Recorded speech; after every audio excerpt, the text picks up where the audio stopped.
Bismillahirrahmanirrahim. Assalamualaikum warahmatullahi wabarakatuh.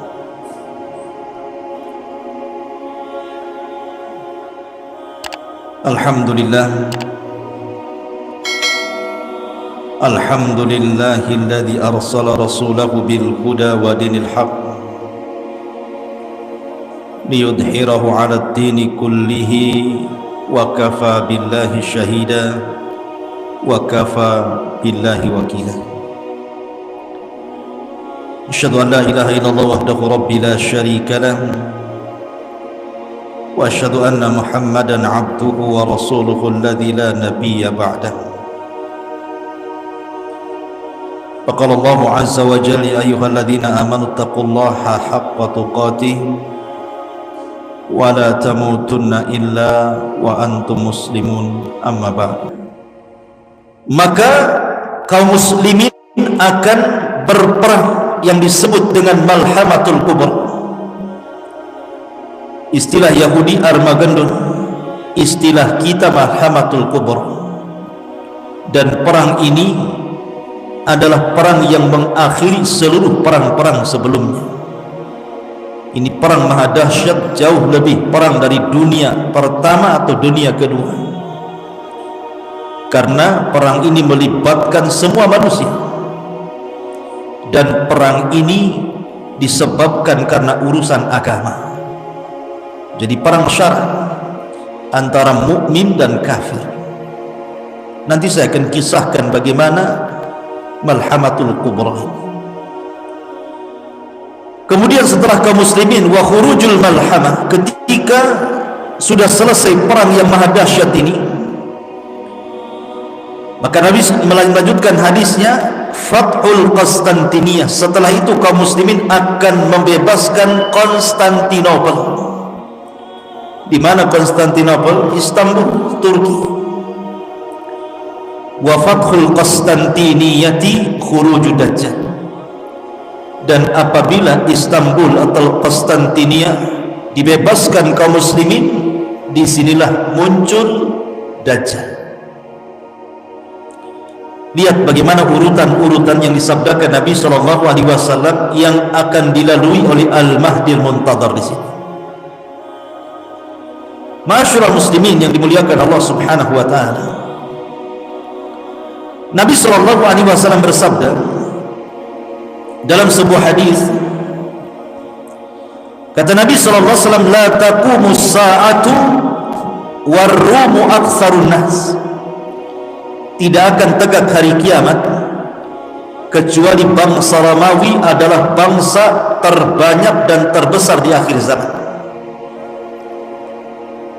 Maksudnya bangsa Romawi di sini adalah orang-orang yang memeluk agama Nasrani. Dan Romawi ma'ruf di Rum sana. Kemudian ketika itu ditanyakan kepada Amr bin As radhiyallahu anhu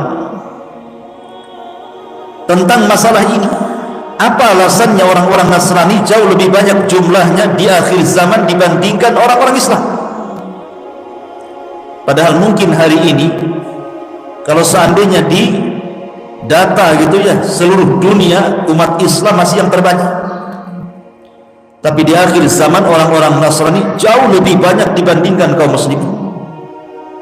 Maka Amr ibn As menjelaskan alasannya. Inna fihim khisalan arba'a. Karena orang-orang Romawi, orang-orang yang beragama Nasrani itu punya 4 sifat. Yang 4 sifat ini membuat orang-orang di luar dari agama Nasrani masuk ke Nasrani. Ada daya tarik. Yang pertama, kata Amr bin As, innahum la ahlamun nas inda fitnatin. Karena orang-orang Nasrani itu orang yang paling lembut ketika menghadapi fitnah. Jadi orang-orang Nasrani itu pula kelembutan hati. Kasihan melihat orang susah gitu. Artinya tidak pernah mengeluh. Sesusah apapun mereka tidak mengeluh. Beda kalau kita ya, baru di PHK sehari saja dunia rasa kiamat katanya. Kayaknya rezeki Allah itu hanya di PT itu saja. Kita ini baru diuji dengan ujian sekali saja sudah goyang hatinya kan. Lah orang Nasrani tidak, mereka lembut hatinya. Yang kedua, kata Amr ibn As radhiyallahu anhu, wa asra'uhum ifaqatan ba'da musibatin. Kalau mereka terkena musibah, mereka tidak akan lama menangis, mereka akan cepat bangkit. Beda dengan kita ya. Jangan musibah kematian, musibah istri lari dari rumah saja sudah stres gitu ya, kepikiran saja. Artinya bahwa seandainya, taruhlah seandainya ada musibah berupa tsunami, akhirnya kemudian menerjang orang-orang Nasrani sampai banyak korban, mereka cepat bangkit, mereka tidak mau terpuruk seperti itu. Itulah kelebihannya orang Nasrani itu di zaman itu, maksudnya di akhir zaman. Kemudian yang nomor 4, wa khairun nas limasaqinihim wa du'afaihim. Orang Nasrani itu, orang Romawi Nasrani ini, mereka paling baik khususnya kepada fuqara wal masakin. Mereka suka menolong. Makanya dakwahnya kristenisasi itu menggunakan kekayaan dan diberikan kepada fuqara wal masakin. Makanya mudah orang-orang masuk Nasrani kan. Sebab kalau kita ini berdakwah ngajak orang di luar Islam masuk ke dalam Islam, dan mereka orang-orang susah, mereka akan mengatakan kami tidak butuh dalil, kami butuh beras. Akhirnya kemudian banyak orang yang tidak mau memeluk Islam. Kalau seandainya kita mengajak manusia dengan ekonomi, banyak orang tertarik. Makanya saya dulu waktu saya masih di Singapura, saya punya kawan orang Thailand, orang Patani.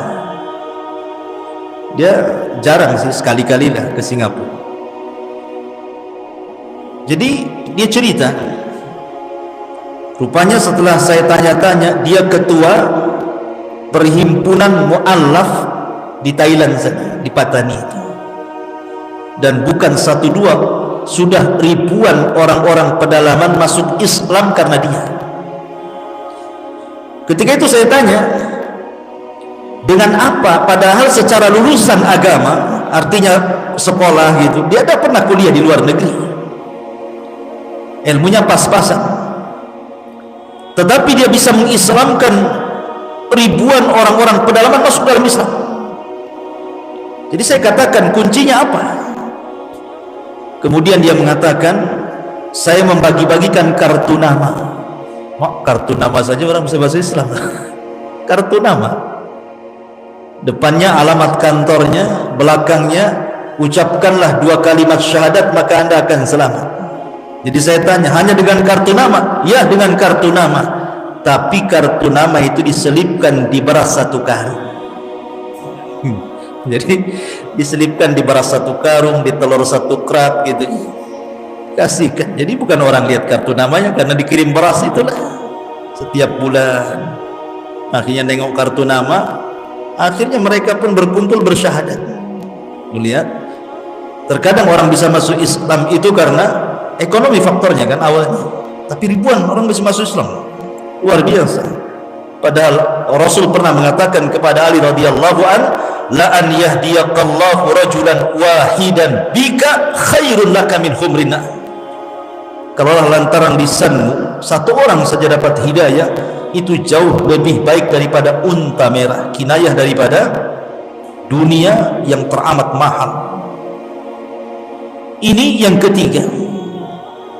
Kemudian yang keempat, wa amna'ahum min dzulmil muluk. Karena mereka itu paling tidak suka dengan para pemimpin zalim. Tidak suka. Orang-orang Nasrani itu tidak suka dengan para pemimpin zalim. Ini yang menyebabkan Nasrani Romawi di akhir zaman itu banyak pengikutnya, dan mayoritas dan jumlah mereka jauh menandingi jumlah kaum muslimin di akhir zaman. Kata Amr bin As, Tapi walaupun demikian, kaum muslimin punya kekuatan yang diperhitungkan nanti di akhir zaman itu. Lihat hadis setelahnya. Nabi SAW bersabda, kata Nabi SAW, satu salihunar ruma sulhan amina,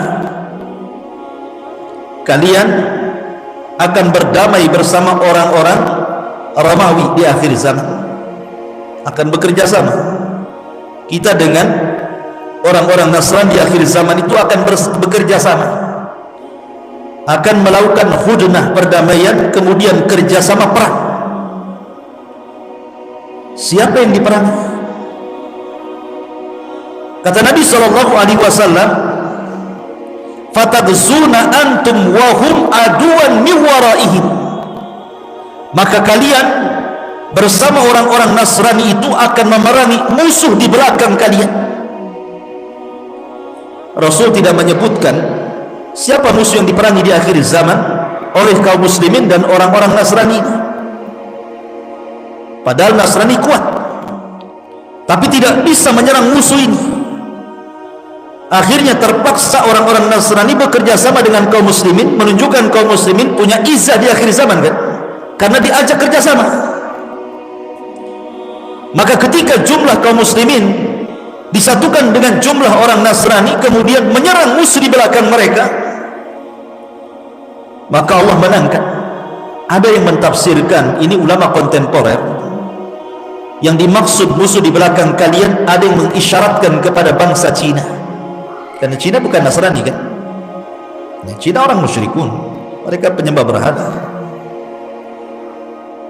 Artinya bahwa akan terjadi peperangan. Wallahu a'lam. Kita tidak boleh langsung, oh itu maksudnya Cina. Enggak.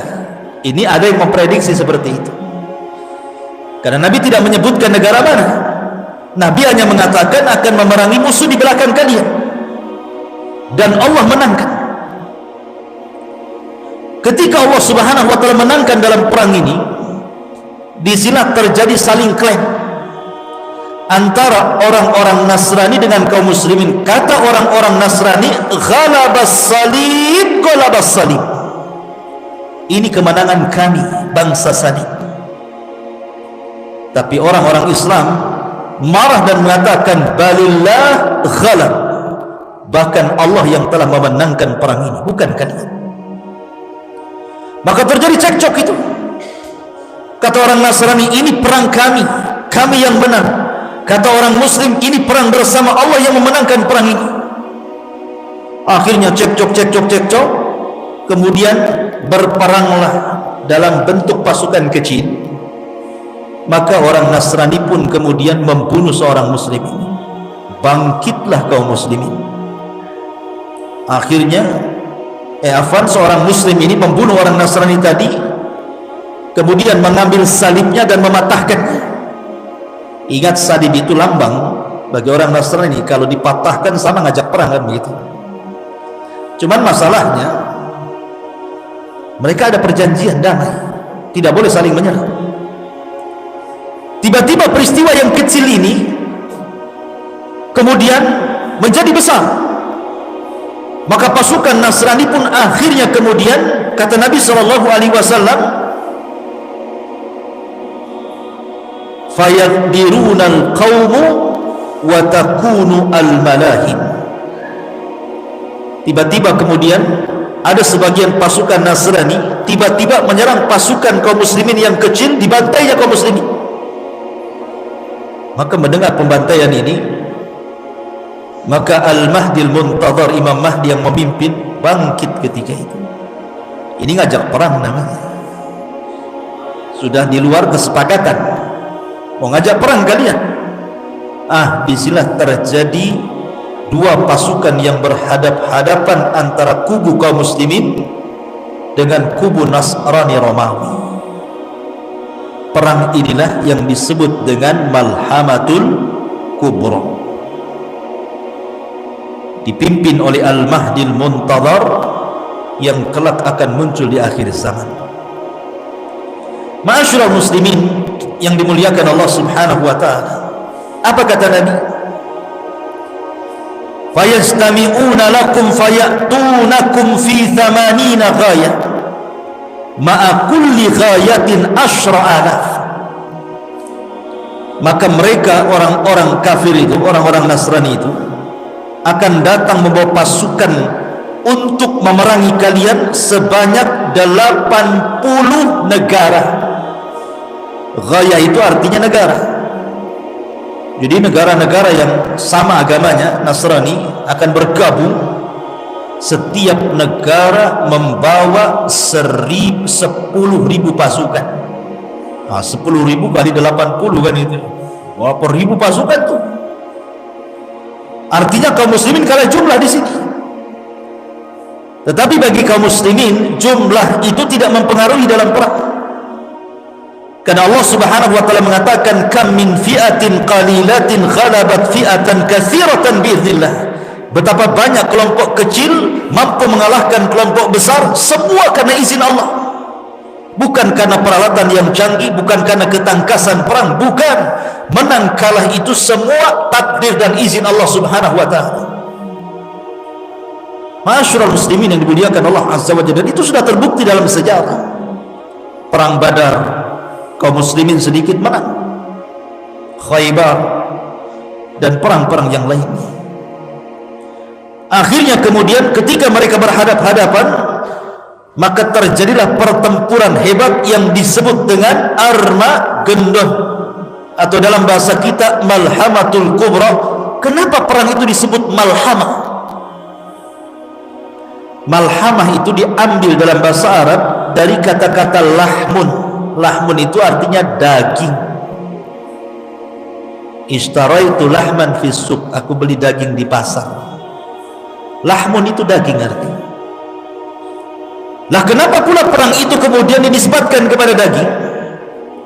Karena kalau orang sedang berhadap-hadapan, dua-duanya bawa pedang, kemudian saling sabet sana sini, tentu daging ini akan muncrat kemana-mana. Saking dahsyatnya perang itu, sampai-sampai daging itu melayang ke langit dari sabetan-sabetan perang itu. Makanya disebut Malhamatul Kubra. Dari sini nanti ada penjelasan para ulama bahwa di akhir zaman perang itu tidak akan menggunakan teknologi lagi.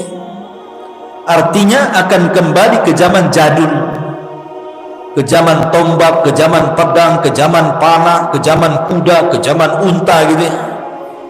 Lalu kenapa alat-alat teknologi itu kemana? Ya ada. Boleh jadi karena Allah sudah keringkan bahan baku yang ada di bumi sehingga tidak bisa lagi dijalankan. Mungkin jadi besi mati kan itu, jadi besi tua, tidak bisa dipakai, pesawat tidak bisa terbang. Akhirnya kembali ke zaman pedang lagi akhirnya. Dan itu nanti diketahui dari hadis ketika mereka memerangi Konstantinia tanpa perang, hanya dengan takbir negara itu roboh.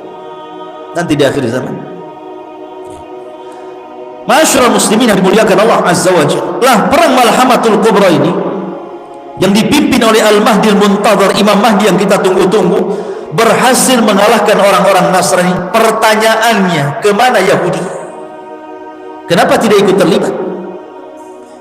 Dan kenapa kemudian tidak bekerja sama orang-orang Nasrani dan Yahudi memerangi kaum muslimin di akhir zaman? Orang Yahudi ketika itu karena jumlah mereka tidak banyak dibandingkan jumlah kaum muslimin dan juga orang Nasrani, mereka ketakutan dan bersembunyi. Jadi orang-orang Yahudi bersembunyi, tidak berani menampakkan batang hidungnya. Makanya kenapa penyebab Dajjal itu keluar? Kata Nabi SAW, la yakhrujud Dajjal illa ala ghadbatin yadribuha. Tidaklah Dajjal keluar kecuali karena penyebabnya tersulut emosi karena kemarahan. Apa yang menyebabkan Dajjal itu marah? Karena para pengikutnya tidak berani perang dan para pengecut. Marah Dajjal, kenapa kalian tidak ikut perang itu? Kenapa kalian sembunyi? Maka Dajjal emosi, sebab emosi itulah dia keluar. Dan dia bergabung dengan 70.000 orang-orang Yahudi Iran, orang Yahudi Asbahan, Khurasan. Ma'asyiral muslimin yang dimuliakan Allah Azza wa Jalla, kembali kepada perang Malhamatul Kubra.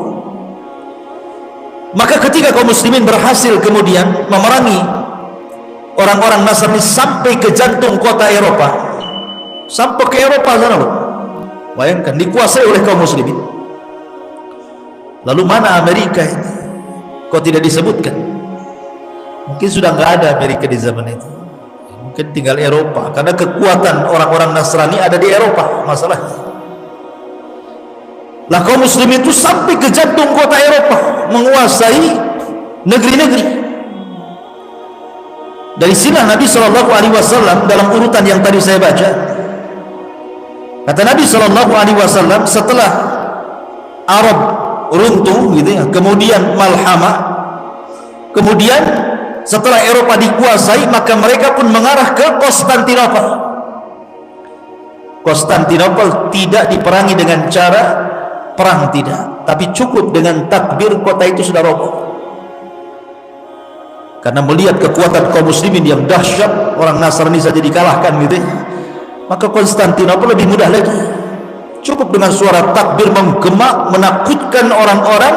Apalagi Rasul pernah mengatakan, di antara 5 yang dikhususkan kepadaku dan tidak diberikan kepada para nabi dan rasul adalah rasa takut yang ditimpakan kepada musuh sejauh perjalanan 1 bulan. Jadi mendengar pasukan orang Islam saja, musuh sudah ciut itu ketakutan. Makanya dengan takbir saja kota itu sudah roboh. Makanya ketika sampai di Konstantinopel, kaum muslimin tenang-tenang saja. Mereka yu'allikuna suyufahum, mereka letakkan pedang-pedang mereka di pohon-pohon zaitun. Dari sinilah kemudian terdengar berita hoax bahwa Dajjal sudah muncul di Khurasan dan akan menjumpai anak-anak mereka yang ada di Palestina, Syam. Maka Al-Mahdi Al-Muntadhar, Imam Mahdi, lantas mengutus 10 orang berkuda. Kenapa tidak pakai pesawat sekali lagi? Karena perang itu memang sudah kembali ke zaman jadul, ya pakai kuda lah kan begitu. Sehingga Nabi SAW, aku tahu sifat kudanya, aku tahu sifat penunggang kudanya, dan mereka lah pada hari itu khairu fawarisi ala ahli al-ardi, sebaik-baik penunggang kuda di atas permukaan bumi. Saking cepatnya dari Eropa, dari Konstantinopel, bayangkan, menuju Palestina untuk memastikan Dajjal itu muncul atau tidak. Rupanya berita itu hoax, Dajjal tidak muncul. Balik lagi mereka melaporkan bahwa Dajjal tidak muncul. Tetapi setelah peristiwa itu, Dajjal muncul. Dan ingat, Dajjal itu keluar di negara yang mayoritasnya orang-orang Syiah. Di mana? Iran. Di situ ada kota namanya Asfahan. Di kota Asfahan itu, disitulah kotanya orang-orang Yahudi di Iran, dan jumlahnya mencapai 70.000 orang-orang Yahudi Asfahan, lengkap dengan atribut di kepala keyahudiannya itu. Dan nanti Dajjal akan mati di negara yang mayoritas Yahudi, Israel. Di situ ada kota namanya Babil Lud. Disitulah Dajjal meninggal. Muncul dari negara yang mayoritas Syiah, meninggal di negara yang mayoritas Yahudi. Seolah-olah ada hubung kait Syiah dengan Yahudi di sini. Ma'asyiral muslimin yang dimuliakan Allah Azza. Adapun kisah Dajjal itu ada kisah tersendiri panjang. Kita kembali kepada kisah Al-Mahdi Al-Muntadhar. Lah Imam Mahdi Al-Muntadhar, Imam Mahdi yang ditunggu-tunggu, Muhammad ibn Abdullah Al-Alawi Al-Hasani, yang Allah Subhanahu wa ta'ala perbaiki dalam satu malam. Kan Imam Mahdi itu kan tidak tahu dirinya bahwa dia akan menjadi Imam Mahdi dan dibaiat oleh kaum muslimin, kan tidak tahu. Kalau orang sekarang sudah tahu aku Imam Mahdi, saya Mahdi baiat saya. Imam Mahdi itu tidak tahu dia kalau Imam Mahdi. Mana pula kau tahu saya Mahdi, baiat saya, katanya. Hadis Nabi yang mengatakan bahwa Imam Mahdi itu tidak tahu kalau dia akan diangkat menjadi imam besar. Tahu-tahu setelah banyak kekacauan di mana-mana, bumi dipenuhi dengan kezaliman, kemudian anak-anak muda mulai bangkit gitu kan, ingin merubah tapi tidak bisa. Maka berkumpullah para talabatul ilmi, para ulama di musim haji. Ketika itu mereka melihat anak muda yang cocok sifat-sifatnya sama seperti Imam Mahdi yang disabdakan Nabi SAW. Maka tiba-tiba mereka mengatakan, antal Mahdi, engkau Imam Mahdi, kami siap berbaiat kepada anda. Ini orang ini, anak muda yang tiba-tiba kemudian diklaim Imam Mahdi, kagetlah kan begitu. Kok bisa saya Imam Mahdi? Tunggu dulu, bahasa saya jangan begitu. Akhirnya kemudian dia pun tidak mau dibaiat, tapi di malam hari ketika dia tertidur, apa yang terjadi? Allah perbaiki dia dalam satu malam. Satu malam saja Allah perbaiki. Yang tadinya tidak punya ilmu agama yang mumpuni, Allah berikan ilmu agama yang mumpuni. Yang tadinya tidak tahu ilmu strategis perang, Allah berikan ilmu strategis perang. Yang tadinya tidak tahu bagaimana cara memimpin, Allah berikan ilmu bagaimana menjadi seorang leader, seorang pemimpin. Dalam satu malam itu diberikan ilmu banyak. Ketika pagi hari dia bangun, sudah beda tuh. Jadi Imam Mahdi menguasai banyak ilmu, karena dia yang akan memimpin dunia masalahnya. Maka barulah kemudian di pagi hari dia siap dibaiat di antara makam Ibrahim dan Hajar Aswad. Disinilah dia dibaiat. Ketika kemudian kabar pembaiatan Imam Mahdi ini sampai ke Syam, di sana ada orang-orang Sufyani. Orang-orang Sufyani ini tidak suka dengan pembaiatan Al-Mahdi. Dia kirim pasukan dari Syam, orang-orang Sufyani ini. Tetapi ketika kemudian pasukan yang akan memerangi Imam Mahdi dan membunuh Imam Mahdi sampai di sebuah tempat namanya Baidah. Baidah itu antara Mekah dan Madinah, di situ ada Baidah. Tiba-tiba Allah Subhanahu wa taala mengirim gempa yang sangat dahsyat. Yang diisyaratkan dalam sabda Nabi sallallahu alaihi wasallam akan terjadi gempa yang maha dahsyat dari arah barat dan timur dan arah jazirah Arab. Maksud gempa di sini adalah gempa ketika orang-orang Sufyani datang dari Syam hendak membunuh Al-Mahdi yang sudah dibaiat. Allah gempakan di sebuah tempat namanya Baidah. Tidak ada orang yang selamat di situ, semua mati, termasuk orang yang jalan kaki, termasuk orang yang ke pasar, termasuk orang yang jalan-jalan ikut mati juga di situ. Tidak tersisa satu jiwa pun. Sampai Aisyah radhiyallahu anha bertanya kepada Rasulullah, kenapa orang-orang yang tidak terlibat dalam pasukan yang akan merangi Imam Mahdi kok ikut mati di situ? Bagaimana pertanggungjawaban mereka di hadapan Allah? Maka Aisyah radhiyallahu anha mengatakan, yub'atsuna yaumal qiyamati ala niyyatihim. Mereka akan dibangkitkan pada hari kiamat sesuai dengan niat-niat mereka. Kalau niatnya hendak memerangi Imam Mahdi, mereka orang jahat.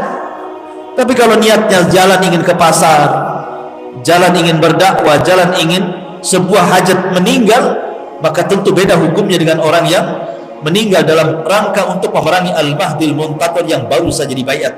Dan ini ciri-ciri yang paling zahir, ciri-ciri yang paling tampak.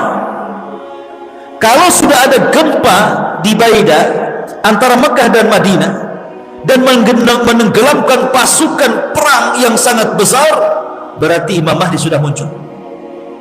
Kalau belum ada gempa di Jazirah Arab, jangan harap Imam Mahdi muncul, karena ini tanda yang paling jelas. Pertanyaannya, orang-orang yang mengklaim sebagai Al-Mahdi, di Arab sudah ada gempa belum tuh? Di Baidah sudah ada gempa belum? Karena kalau dia mengaku Imam Mahdi dan mengklaim kemudian dibaiat, maka dia akan dibunuh oleh orang-orang Sufyani dari Syam. Akan dibunuh. Mereka bawa pasukan besar untuk membunuh Al-Mahdi, tapi Allah tenggelamkan di Baidah.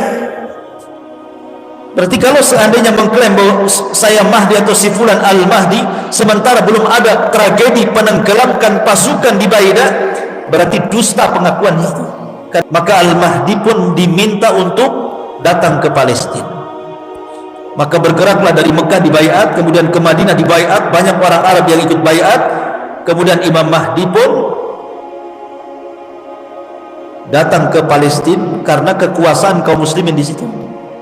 Dari sini hadis Nabi SAW, apabila khilafah minhaj nubuwah itu sudah berdiri di Baitul Maqdis, karena sebelumnya mereka hanya pasukan-pasukan ya biasa bertempur melawan orang-orang di luar daripada Islam, tapi belum tercapai sebuah khilafah.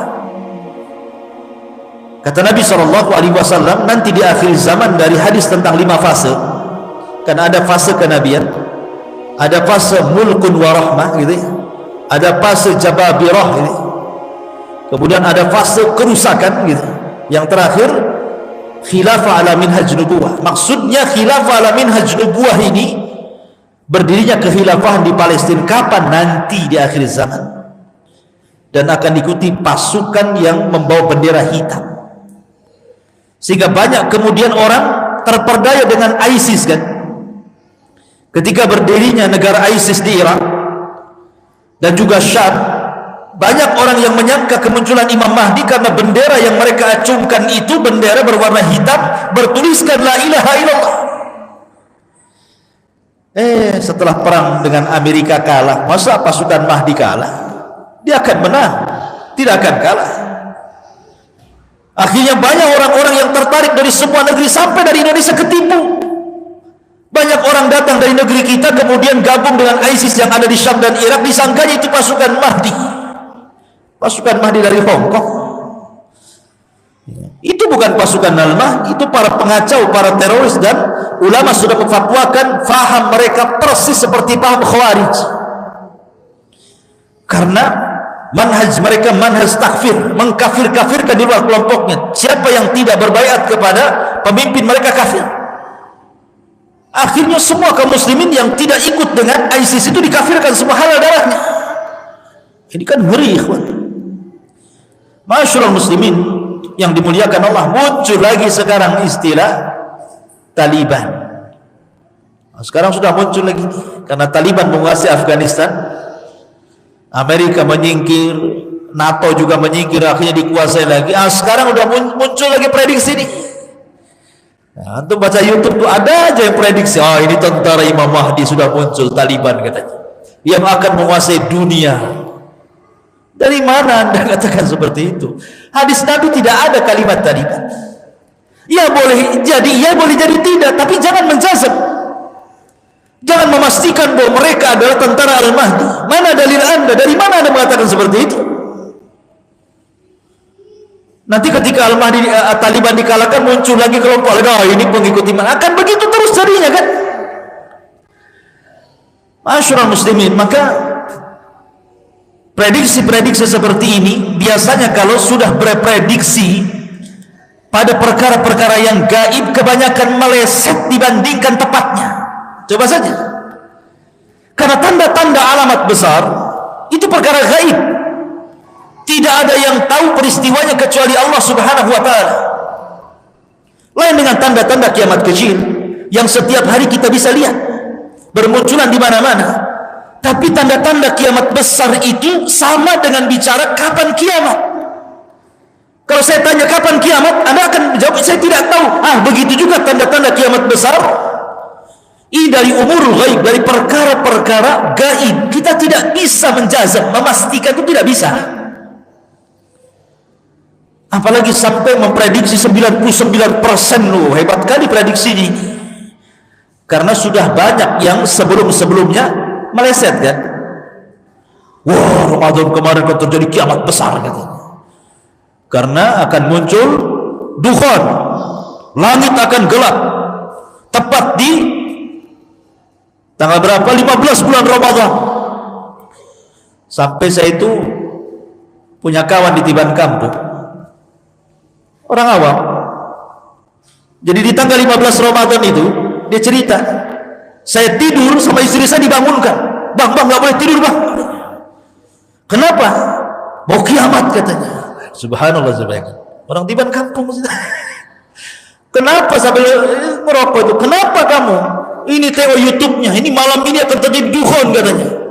Sampai orang tiban kampung ketakutan. Gara-gara prediksi 15 Ramadan itu.